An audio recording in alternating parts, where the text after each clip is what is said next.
The importance of strong passwords.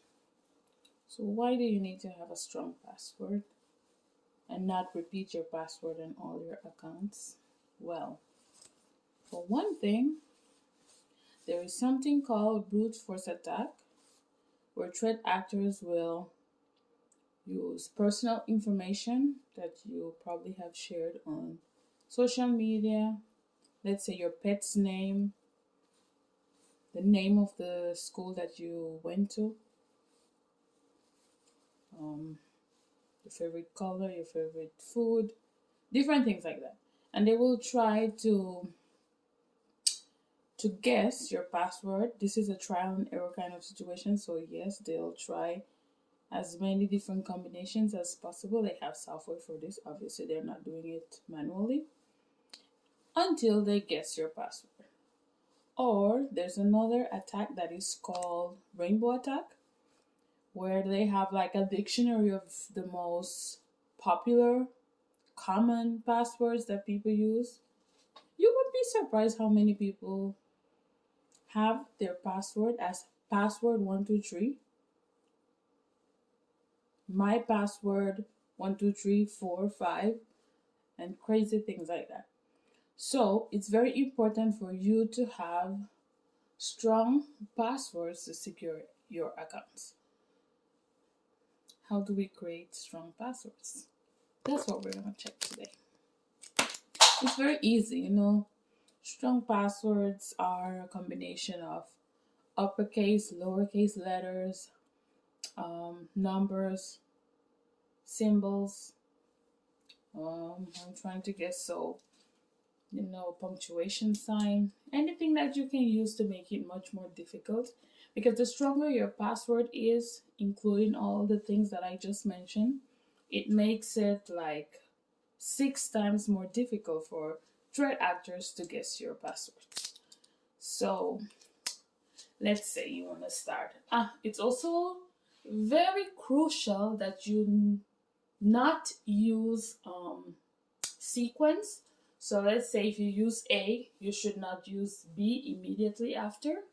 Let's say if you use number 1, you should not use number 2 after. Or Y, X, Y, Z, A, B, C.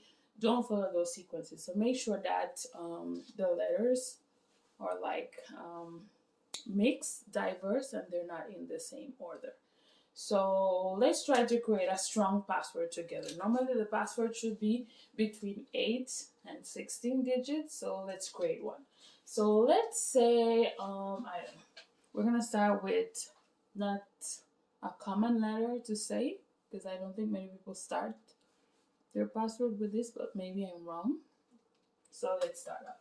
So let's say we have F, an uppercase F. I don't know if it's too bright, you can see, because I have fine markers today. F. We could use, let's say, lowercase j. Immediately after, we could use, let's say, the dollar sign. Then after that, we could use, let's say, a number. So put 9. We could use, let's say, the exclamation sign.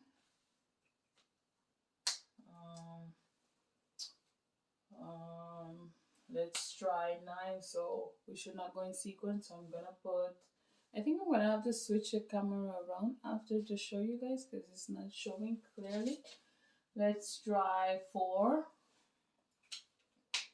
And you keep going like that until you create like random passwords that have nothing to do with your life personally. Because if you're using your name or your kids' names or different things like that, then it's much more likely for them to guess your password. Because at some point you will probably end up sharing this kind of information, personally identifiable information. So it's better that you create a password that doesn't necessarily relate to you in any way, just random. I personally call them nonsense password because they are not related to me in any ways. Okay, so I have F, uppercase F, J, the dollar sign, 9, exclamation mark, 4. I could add, let's say, a a lowercase s. Um, let's see, probably a y, uppercase y. Let's try maybe let's try the number 6. 2, 4, 6, 8, 9. Let's go for 10. And I could end with, let's say, the at. And this would be a very strong password because it wouldn't be very easy to guess. So give me a moment. Let me see if I can. So this is what I was writing. This is basically an example of a strong password. If you notice, it doesn't include any personally identifiable information and you just use random digit, different numbers. Please don't use this exact password that I'm showing you. It's just an example of how you can diversify your passwords to make them more difficult for threat actors to guess. So please don't write down this one and use it on your account because this will be on the internet. So that wouldn't be a good idea, right? So make sure that you get at least 4 of these nonsense passwords that are not related to you and that don't include any of your personally identifiable information. And this will definitely help to make your accounts much more stronger. And obviously, it's very difficult to remember this password. So you have to make sure that you jot them down. You have, let's say, a password manager if you prefer to use applications for that.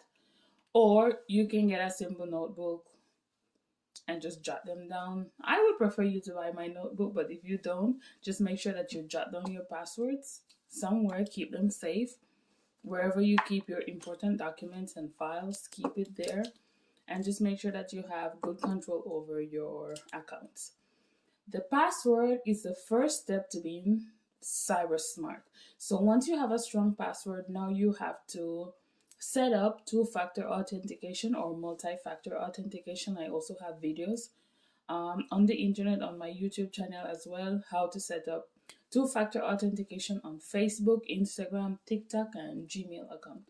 So you can also check out those videos, but remember, it's our obligations to stay safe and to protect ourselves and, well, our family, our job. It's a collective effort. So make sure that you create at least 4 nonsense passwords so you have them to use. Diversify them. Don't repeat your passwords on all your accounts because in case one of your accounts get like hacked, then they won't be able to enter all your different accounts with the same password that you use. So